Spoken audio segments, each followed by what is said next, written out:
Brother, அன்புள்ள தகப்பனே, brother, நீங்க போய் கர்த்தர் சமூகத்துல முழங்கால் படியிடாம உங்க பிள்ளை நல்லா வரப்போறது இல்லை. உங்க பிள்ளை நல்ல பிள்ளை, கள்ளங்கப்படி எதுவுமே அந்த பிள்ளைக்கு தெரியாது. ஆனா நீங்க செஞ்ச தப்பு உங்க பிள்ளை தலைமையில இருந்துடக்கூடாது பிரதர். பிரதர், இருந்துடக்கூடாது பிரதர். அதனால தயவு செய்து நீங்க கத்திரத்துல ஒப்புரவாங்க.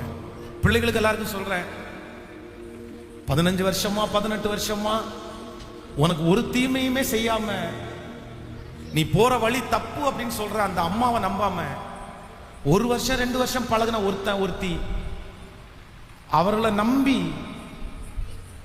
நம்பி தப்பு இல்லை அப்படின்னு சொல்றது எந்த விதத்துல நியாயம்? நீ உங்க அம்மாவுக்கு புள்ள, நீ உங்க அப்பாவுக்கு புள்ள. உங்க அப்பா நிறைய பாதையை கடந்து வந்தாரு, உங்க அம்மா நிறைய பாதையை கடந்து வந்தாங்க. உங்க அம்மா அப்பாவுக்கு நிறைய பேருடைய வாழ்க்கை தெரியும். உங்க அம்மா அப்பாவுக்கு அன்னைக்கு சொல்லி கொடுக்கறதுக்கு யாரும் இல்லை. ஆனா இன்னைக்கு உங்க அம்மா அப்பா ஃபீல் பண்ணி உங்ககிட்ட சொல்றாங்க, வேணாண்டா வேணாப்பா அப்படின்னு சொல்றாங்க. தயவு செய்து நீ சொல்றத தயவு செய்து கேளு. கஷ்டம்தான், நீ புரிஞ்சுக்குவேன்னு நான் ஃபீல் பண்றேன். நீ நல்லா புரிஞ்சுக்கூடிய பொண்ணு, புரிஞ்சுக்கக்கூடிய பையன்றதுனால உன்னை ஃபீல். ஏன்னா நான் உன்னை யாரையுமே நான் இழக்கிறதுக்கு ஆயத்தமா இல்லை. டக்குனு அப்படி போயிட்டான் அப்படின்னு சொல்றதுக்கு 1 நிமிஷம் ஆகாது.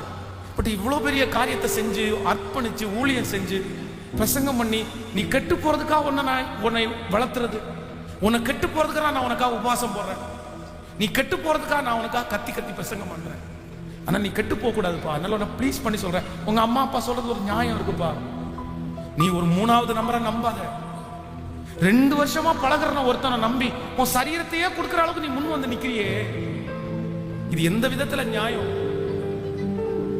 அவ அழகா அவன் சரீரத்தை கரப்படுத்திட்டு போயிடுவாப்பா, அவ அழகா அவன் இருதயத்தை உடைச்சிட்டு போயிடுவாப்பா.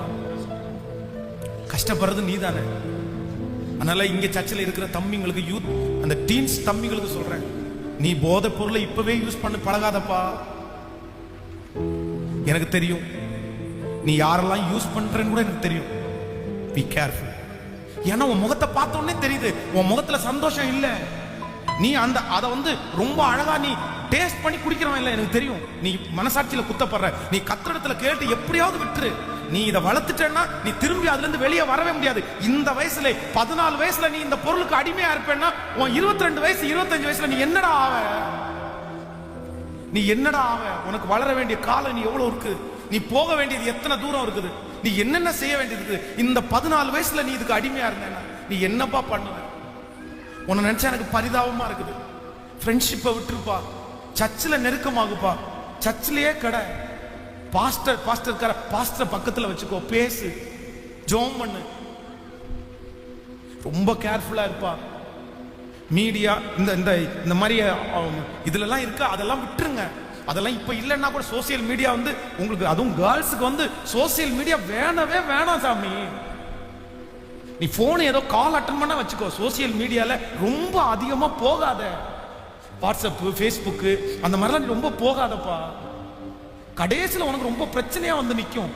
நீ தான் கஷ்டப்படுவ, நீ தான் ஏமாந்து போவ, உனக்கு தான் அது மனசுக்கு வருத்தமா மாறும்.